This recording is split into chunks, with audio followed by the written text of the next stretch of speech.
Well, good morning, folks, and it is a gorgeous morning. The sun has just risen and I'm here in Bantry in West Cork, and I'm about to embark on another island. Yes, another island. The sun has burned off the low mist, dense cloud and fog, and I'm here overlooking Bantry Bay in a cemetery, killing time whilst I await a boat to take me to Whiddy Island.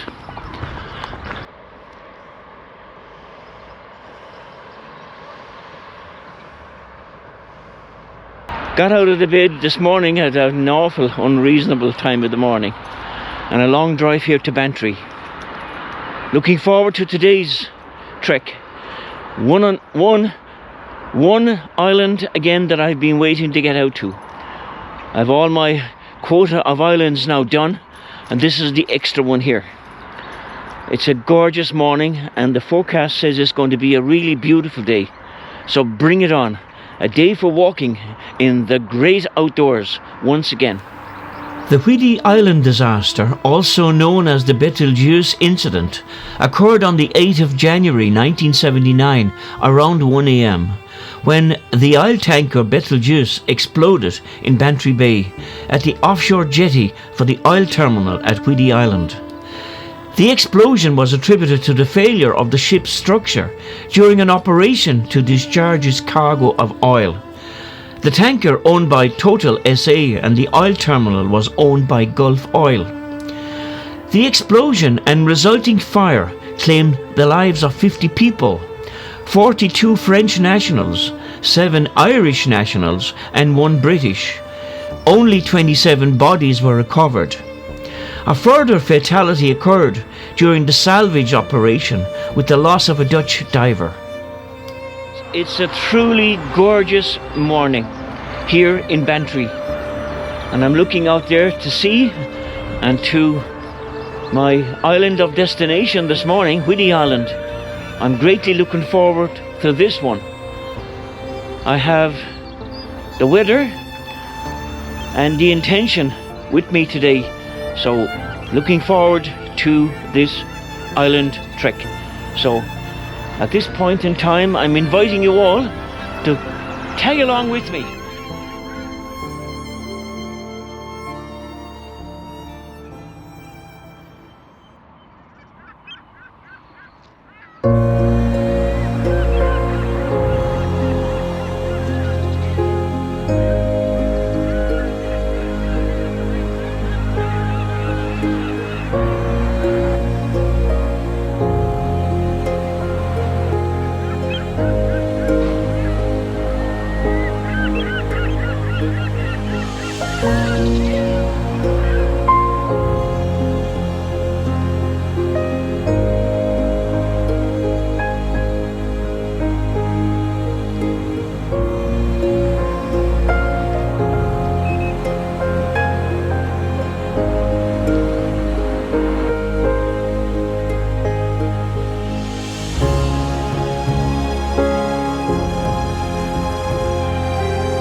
Well, I'm here on the jetty at Bantry Pier, and I'm awaiting a pilot to jump on board one of the ferries and take me to Whiddy. Very likely is the name of one, so very likely he'll come soon. Whiddy Island, Ilon Fuida, is an island near the head of Bantry Bay. It is approximately 5.6 kilometers long and 2.4 kilometers wide.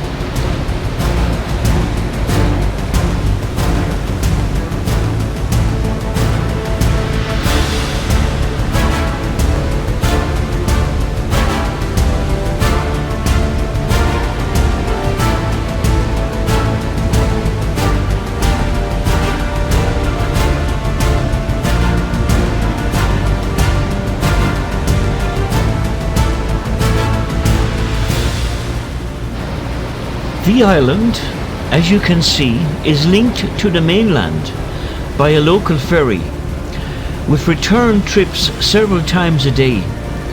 Bike hire is also available on Whiddy Island, as is a local hackney service.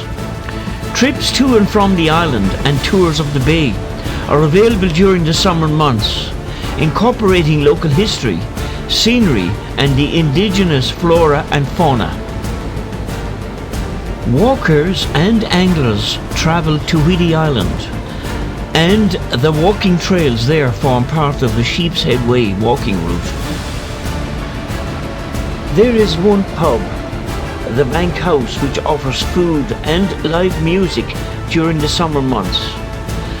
The present day economy is mainly fueled by the tourism, fishing and farming industries.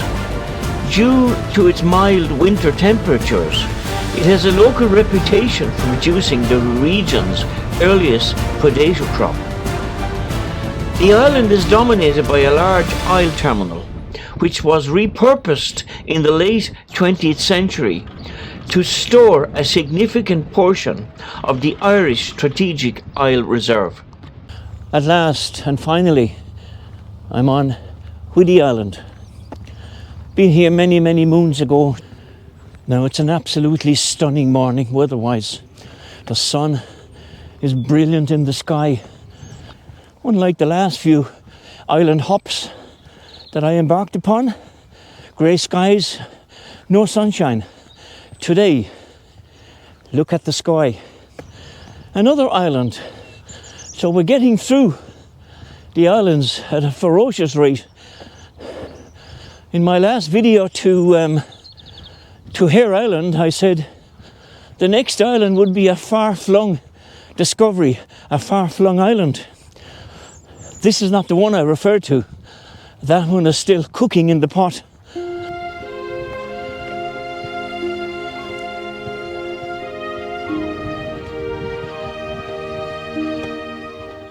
So the sign says the old schoolhouse, Shan Cheock Scola, the old schoolhouse. Now this is the Whiddy Island National School, and the sign on the gable end says 1887.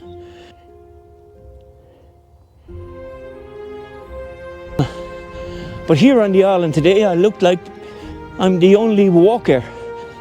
Again, the island to myself. Another island to myself. And I suppose once again, I can classify these roads as roads less travelled. I love island walking. There's some romantic pilgrim type of scenario about walking on islands. In my last modulation a few moments ago to you, I referred to as island walking as peaceful, a sort of pilgrim motion about it. And that's very true. I'm really attracted to walking on islands, and all places isolated, peaceful and quiet. And this morning I won the lotto as regards coming here, regards the weather and the countryside. Sun is shining, everything looks brilliant, beautiful, so Irish green landscapes. So now I come back to where I deviated to show you the old Whiddy Island National School. So the sign here says Baltunta Strand, Kilmore Lakes and Baltunta Strand. So we're going in this direction. On post, an Irish mailbox. Historically, Whiddy Island was strategically important as it protected Bantry Bay and the bay's deep water anchorage. As a result, the British authorities built fortified batteries on the island in Napoleonic times. This was to prevent a repeat of the arrival of a French Armada force at Bantry Bay, as had occurred in 1796. Just looking at the temperature at this present time, because I'm working up a little bit of a sweat here as I come up the hill. It's 11 degrees. Oh, it's so pleasurable to walk in a landscape that hasn't got vehicles screaming past you and jumping out of the way of same. It is so pleasurable walking here now.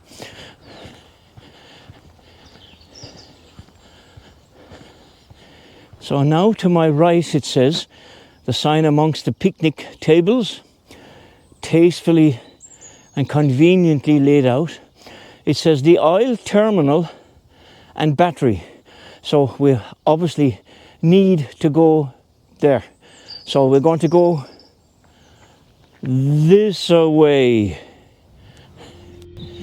Can you imagine the carnage, excitement, frustration, drama and effort that was ongoing here when this explosion, the French oil tanker exploded, the Betelgeuse, in the 70s, with the great loss of life. Imagine the super duper activity that would have been on this island and offshore. A blazing tanker tied up to a jetty. In the last months of World War I, Whiddy Island became the site of a US Naval air station. The US Navy's Air Wing established a seaplane base on the eastern end of Whiddy. This became operational on the 25th of September 1918, when the first two Curtiss Model H planes arrived. These air crews patrolled shipping lanes around Fastnet Rock, close to where the RMS Lusitania had been sunk some years earlier. One of these planes crashed on the 22nd of October 1918, killing one airman, Walford August Anderson. Now Tim, the skipper on the little ferry, informed me that he'll be coming back here at 1:45 p.m. So I think it gives me just over 4 hours to traverse Whiddy Island on foot. The base had an operational radio station which received messages from as far away as the USA and Russia. With the armistice of 11th of November 1918, the station was no longer required as it was closed in January 1919. In all, 5 Curtiss Model H planes were based here at Whiddy during 1918. These H-16 large American planes were made by Curtiss Aeroplane and Motor Company at Buffalo, New York. They were 46 feet long and had a wingspan of 95 feet, with two 400 horsepower Liberty 12 engines, 4 Lewis machine guns, a bomb load of 4 230-pounders, and a crew of 5 consisting of a pilot, 2 observers, a mechanic, and a wireless operator. Anybody out there like me that is attracted to island walking or island visiting, if there are some people out there, why not get in touch with me there through my sites and let me know where you've been and what you thought of where you visited, etc. Enlighten the rest of the population by bestowing your experiences of where you were and what you saw, and if you liked or disliked. I'm going to have to remove the fleece. On the 28th of June 2014, a memorial was unveiled on the island to Walford August Anderson, the seaplane pilot who lost his life at the American base during World War I. Anderson was part of a crew dedicated to detecting and deterring German U-boats, which posed a threat to British and American vessels. And in October 1918, Anderson was killed in a crash at sea as his crew returned to base. I don't know if it's a donkey or a mule There are two over there in the shelter of the hedgerow. Curious, but they're not prepared to make the journey from where they're standing to the gate where I'm standing outside. Two solitary creatures. I think donkeys need to be in pairs to be content. I think my granddad might have told me that many moons ago as well. Now, after coming up over a great big hill, for the first time I can get a view of the Bantry Bay oil terminal. I think it may hold the national oil or fuel reserve. I'll have to clarify and confirm that in the video. Now, once again, like my island of 2 weeks ago, I didn't meet another human being. Around 1900, the pilchard industry was the main source of income for the islanders. Behind me there, and now in front of you people, is the Bantry Bay oil terminal. Here on Whiddy Island, this is a huge complex. I never really realized that this place was so big, but it's gigantic. A large oil terminal was constructed on Whiddy Island in the late 1960s by Gulf Oil.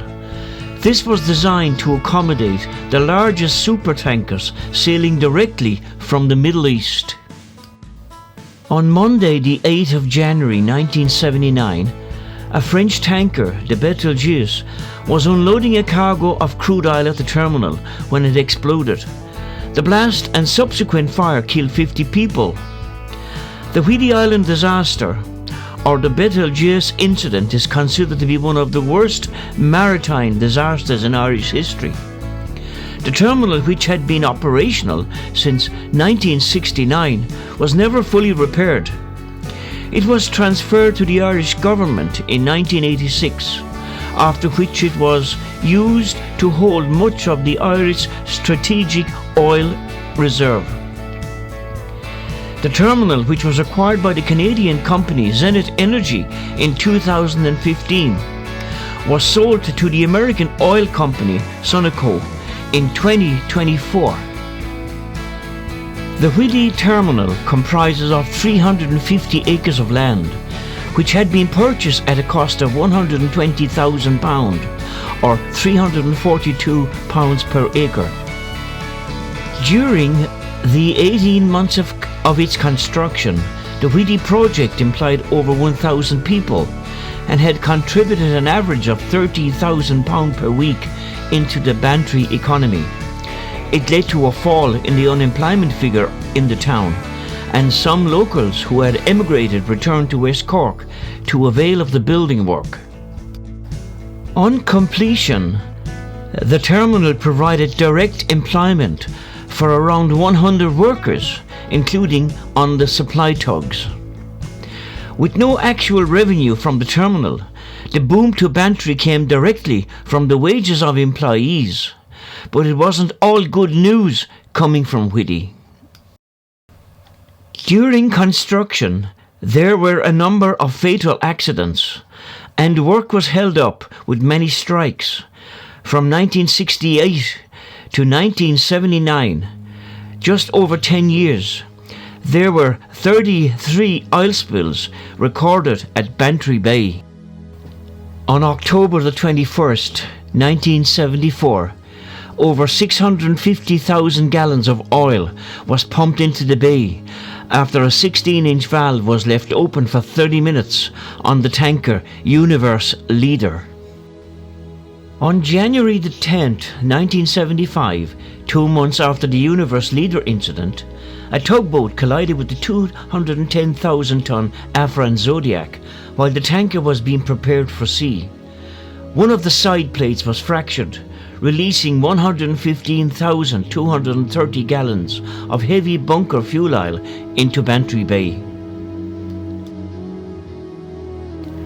Minister for Transport Peter Barry flew over the bay and immediately announced his intention to set up a harbour authority for Bantry. It came into effect in October '76. Although the government had established the harbour authority, it was soon revealed that it had no power to enforce safety regulations in the area. The necessary legislation was never fully put in place by the government, despite having been passed by the Dáil. Gulf Oil had been allowed to continue to use the bay essentially for free, and it had done so with the blessing of successive Irish governments, who had used the parliamentary authority of the Dáil as cover. But it was on the morning of January the 8th, 1979, that the terminal suffered its greatest disaster, when the oil tanker Betelgeuse caught fire and exploded, with the loss of so many lives. As the terminal marks its 56th anniversary, we can take stock and reflect on the oil terminal with a checkered history, which was the site of the country's worst maritime disaster. But there is no doubting that it also played a vital role in rejuvenating the economy of Bantry in its early days. As I walk along here and look at these oil storage silos or tanks, there are guys walking along the tops of them there, but they seem to be painting them, sanding them and painting them. But looking at the size of each curved sheet of steel that comprises of a tank, probably hundreds to make one tank, and the curvature and the amount of welding that would have taken place in constructing one of these tanks, not to mine, probably 20 of them here.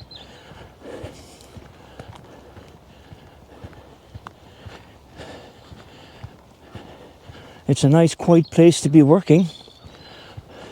You have no distractions unless something happens, and then you have loads of distraction. I think health and safety would be a big criteria, on a site like this. Now we have some goats, black and white goats, grazing there in the sunshine.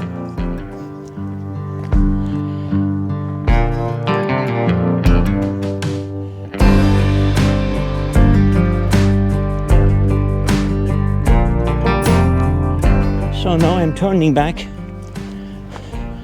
from the terminal. Obviously, I'm not allowed inside the gates and perimeter fences of this highly volatile establishment. This is my eighth island off the West Cork coast. I've done many other islands as well off the northwest, the west and the southwest, but this is the 8th island in the Carberry's 100 island chain off West Cork. In a year, walked them all, and I'm in the process of doing similar here on this one, the 8th one, of course. The land on Whiddy was famous for being fertile, and one historical document talks about the earliest potatoes always being grown on Whiddy. All this activity supported up to 800 people, but like many places in West Cork, the population was decimated by the Great Famine.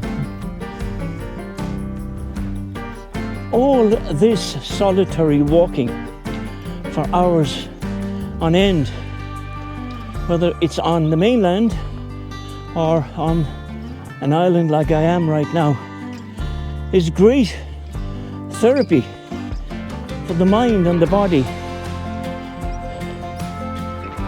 Words, the breeze, the sea,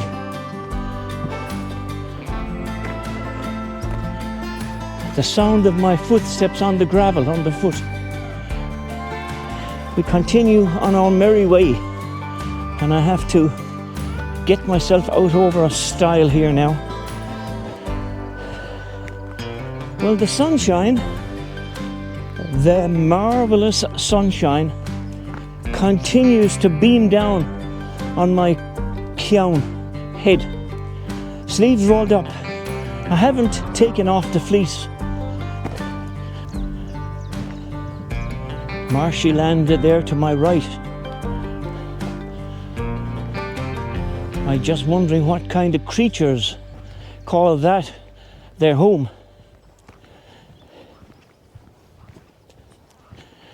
God, this is so wonderful to be out and enjoying countryside like this, in weather like this. And it's now 15 degrees.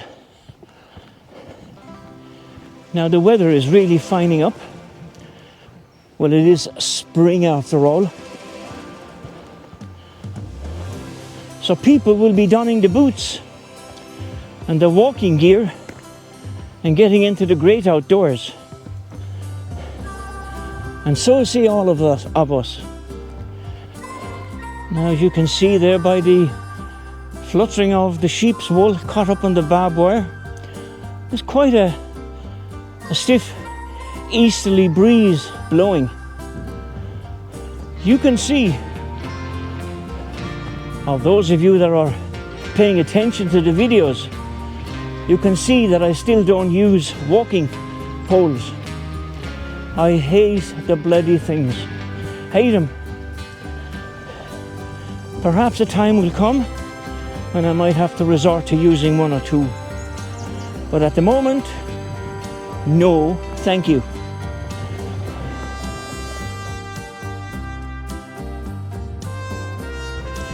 The solitary walking for hours on end and no interruption, no noise.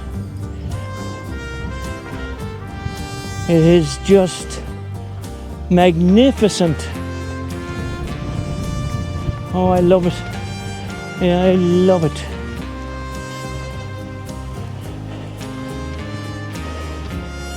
To be in absolute near silence for hours on end like this is indeed a very, very rare situation to come upon nowadays.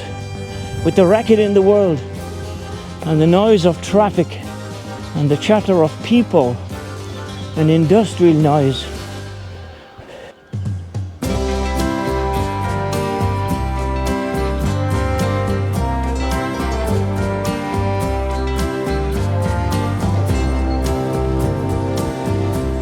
good facilities here for pulling up and having lunch, which I might do on my return to the ferry.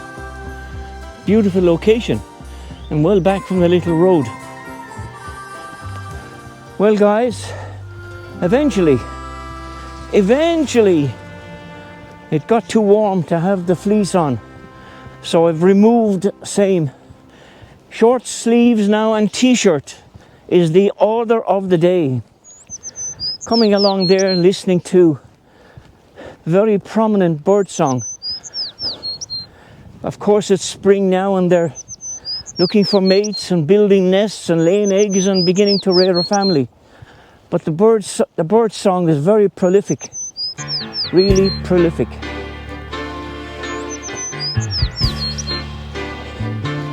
So I'm continuing on my way through this island at my own pace. Yeah, I'm feeling tipsy. I'm on the move. We're getting frisky. We're in the groove. In the field here to my left, you can see some livestock and a daddy bull overlooking his territory and his mob.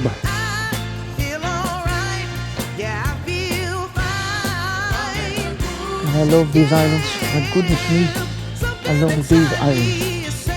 I'm coming here now to the lakes.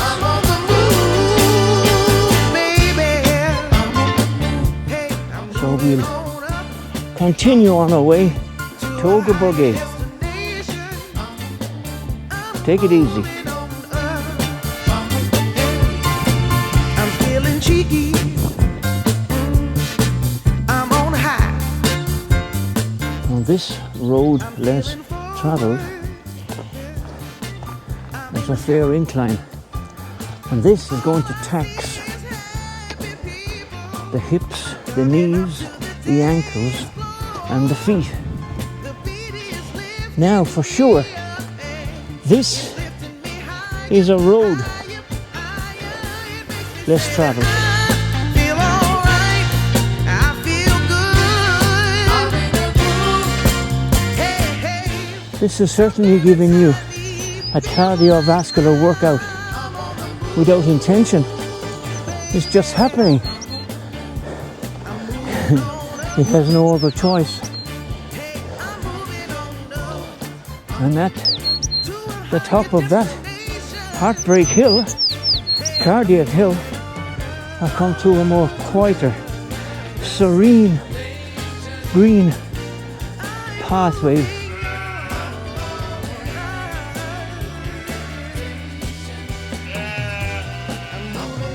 If this isn't off the beaten track, I don't know what is. Perhaps you can now see, understand and appreciate the effort that I go to look and see and adventure into all the places, near and far, close up and out of the way. Please ensure when you come to obstacles like this, such as gates, etc., you find them closed, close them behind you if you've opened them. Livestock don't need to go wandering around the countryside. I've said it many times before, and I shouldn't, because common sense should prevail. But sometimes it doesn't, and people get carried away in their own little private adventure. Close all gates. Just like that. It's that simple. You could continue on your journey knowing that today you've done the right thing by the people whose land you walk upon.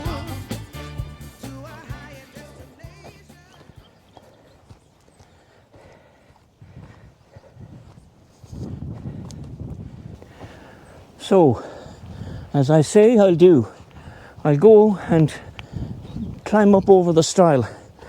It's pretty spaced out, threading on this one. Good Lord.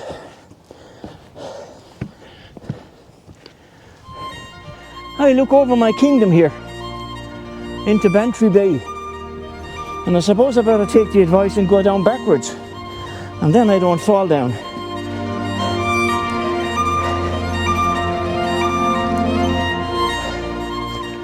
That's what it's all about, folks. Hinting back, hankering back to the weather. The sunshine is glistening there on the expanse of water that is Bantry Bay. And up here in front of me, I can see the gateway to what I think is the cemetery. So, come on, let's get a move on. Lunch is calling.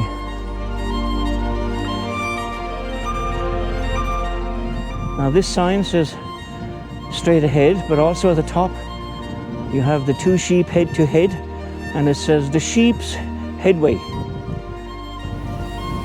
It's pretty windswept here now, even that it's beautiful and sunny, but we're quite high.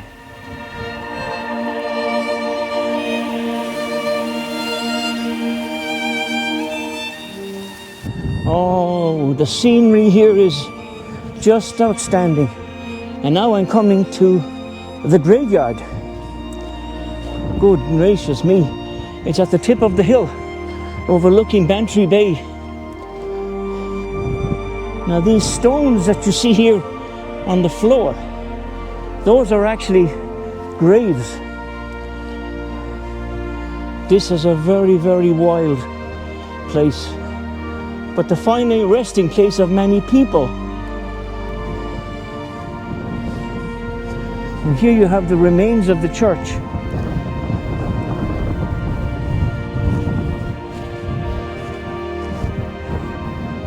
If the stones on the walls, the remains of the walls could talk and tell tales of woe. Certain traditions and customs are observed during funerals on Whiddy Island. If a person dies on the island and is to be buried in the island graveyard, the corpse does not leave the island or be removed to the chapel. If somebody dies on the island and are to be buried in Bantry, the corpse is removed to Bantry Church by Railroad Point. If a person dies in Bantry and is to be buried on Whiddy Island, the corpse is brought from the mainland to the island. No power is used in the boat carrying the coffin and can be towed to its destination by a larger boat. The coffin stone is situated on Tranaham Beach slipway on Whiddy Island. Upon this is the only place where a coffin can be rested on its journey. At all other times, it is shouldered by the mourners in their turn.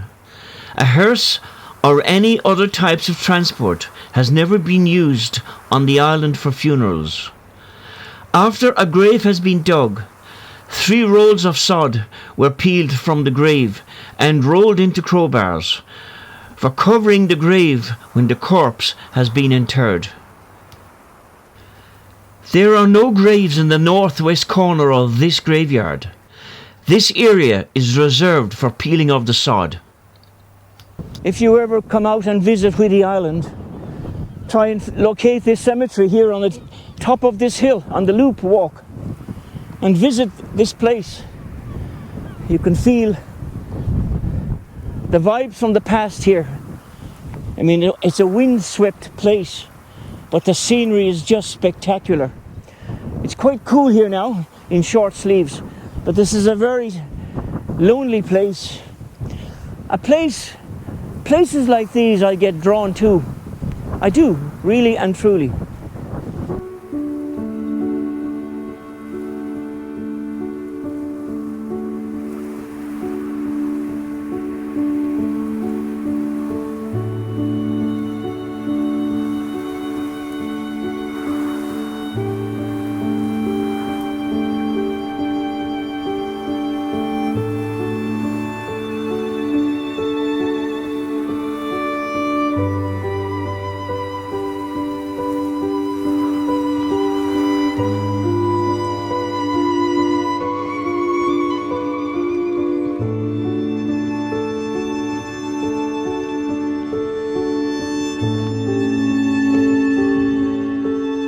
Now I've come around to the other side of the headland.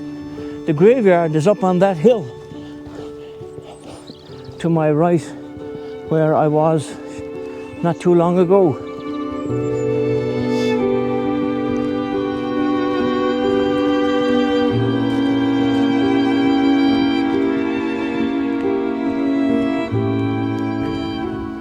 Lousy Castle Island, or locally called Lousy Island, is situated about 600 metres to the southwest of this point.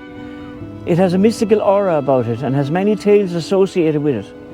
It is said that a Queen Louise lived in a castle on the island at some point. A stone wall is still evident there today. It is also thought that the name Lousy probably derived from the name of the Queen Louise who resided there. Legend has it that a member of the O'Sullivan clan who lived on Whiddy Island returned from an adventure in Spain with a Spanish princess, but she did not meet with the approval of his family and was banished to Lousy Island. Perhaps there is a connection between the Queen and the princess. A farmer called Christy Goggin, who lived on Whiddy Island across the lake from this point, used to grow potatoes on Lousy Island around the 1920s. He had to bring earth from Whiddy Island to Lousy Island to enable him to do this, but it was reputed to be well worth his while, as the first fertilizer derived from the seagull droppings on Lousy was unbeatable for growing potatoes. In those days, the farming fraternity ate their dinner in the middle of the day. So while Christy toiled on Lousy, his wife Mary boiled on Whiddy and raised a flag to inform him that his meal was ready. Good Lord. Now, as you can probably see and notice from the pictures, the sun has been overcome by a low mist, and it's quite breezy, but we're still moving forward regardless. We won't worry about the weather today. We might talk about it, but we won't worry about it.